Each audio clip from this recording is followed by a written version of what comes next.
Grow your own kindling for your stove and you'll save an absolute fortune. Hello everyone and welcome to my channel. If you like my videos, press like and subscribe. I really enjoy speaking to you.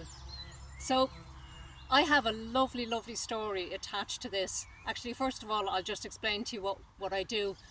I cut this back it grows to about 6 feet tall, and I cut it right down to the base every 3 years.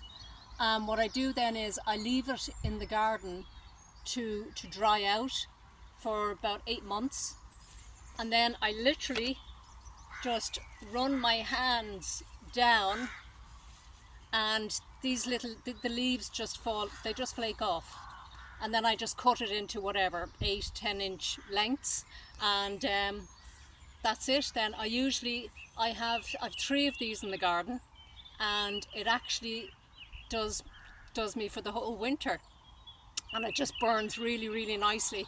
But there's a beautiful story behind this. So we used to have a whippet, excuse my tremor now, but we used to have a beautiful little whippet called Becky. She was a rescue dog, and to make a long story short anyway, she was dumped in the Wicklow Hills with her brother, and she had parvo, which is a disease that you can get from sheep, and she wasn't expected to live very long, but as it turned out, she lived for 12 years. Now, she didn't die from parvo, she actually got a little tumour in the end. But the thing is, of course, we were devastated, but we wanted to plant something in her memory. But sure, we hadn't a clue what to get. So myself and my partner are going around the garden centre, and we're looking at, there's so many shrubs, as you know, and I just happened to notice, I had the trolley and my hands were on the trolley, and I just happened to notice down beside me there was a robin. And I didn't take any notice of it. I know robins are very friendly, they've no problem being up close to people.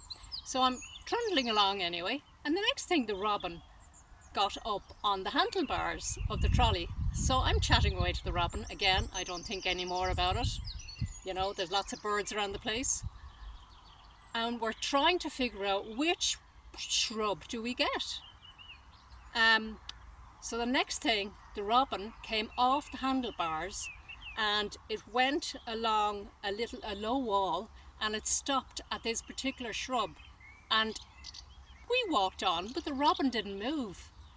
And I noticed this, and I just said to my partner, I said, look, do you know what? Let's just go back and have a little look at that shrub.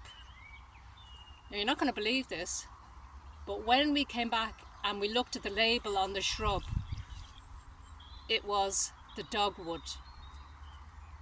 Now, that absolutely blew me away. And it's almost like Becky is letting us know that she's providing warmth in our hearts and in our bodies by making us choose the dogwood.